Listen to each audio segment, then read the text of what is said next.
Greetings, Legionnaires! Today I bring word to you from my most recent encounter against Castlevania. The Netflix animated series that shares its name with the legendary gaming franchise, Castlevania tells a dark, stylish, and brutal tale. Is the 4-episode foray worth a look in on those uninformed of the series, or is it better off left avoided completely? Well, I'll tell you all that and more in my report. As always, it will contain a brief, spoiler-free plot synopsis, the show's strengths, and its weaknesses. Castlevania tells the story of two characters, the first being Vlad Tepes, or Dracula himself, and the second being Trevor Belmont. The former is as terrifying and powerful as one could imagine. Not only does his strength seem unmatched, but his knowledge of science seems to be considered sorcery as well, due to how advanced it truly is. These very machinations and mechanical advancements draw the attention of Lisa, a local doctor of Tragovista, who aims to learn anything she can to help cure the ill.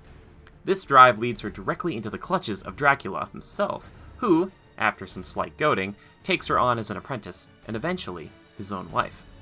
20 years after their initial meeting, Lisa is deemed a witch and is publicly executed while Vlad is away. Seeing this, he decides that the human race should be eradicated completely. 1 year later, we find ourselves following the other major player, Trevor Belmont.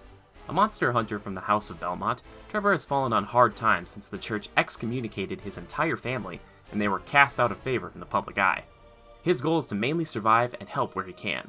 This leads him to form some unlikely alliances to ultimately hunt down and slay the Vampire Lord. Let's begin with all the highlights of the miniseries. Immediately, the striking visuals come to mind. The animation can dip down from time to time, but the attention to detail, especially during the fight scenes, is superb. Its anime flair and stylized nature permeate throughout the less than 2-hour runtime. The gothic setting is another standout quality that is equal parts beautiful and ominous. To accent this and the combat I mentioned earlier is brutality. Characters are frequently maimed, mutilated, or occasionally skewered in a gory fashion that typically doesn't feel too over the top. Finally, the story itself is pretty interesting.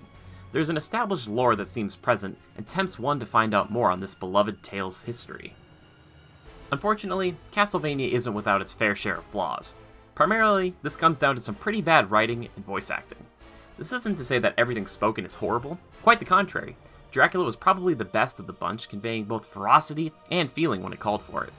However, some of the sentences felt out of place for this particular fantasy realm. Also, Richard Armitage, who voiced Trevor Belmont, was hard to understand from time to time, almost like he would trail off or say something quietly under his breath.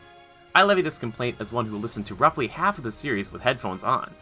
On top of that, Trevor as the main protagonist is barely likable, and the other members of the cast aren't really all that memorable, save one who's introduced right at the end. Finally, the story somewhat drags in episodes 2 and 3 compared to the phenomenal volumes that bookend the storyline. Overall, Castlevania Season 1 is an excellent first step into this interesting and horrifying world for newcomers and fans of the games alike. The visuals can be stunning, and there's definitely an intriguing storyline to flesh out. Hampered only by rough voice acting or poor direction, alongside subpar dialogue and a majority of boring characters, this fledgling saga has vast potential and could even pave the way for like-minded projects over on Netflix. Legionnaires, do you agree with my review? Let me know in the comments below and share your own thoughts. Also, feel free to like, subscribe, and share this review to help bolster our ranks.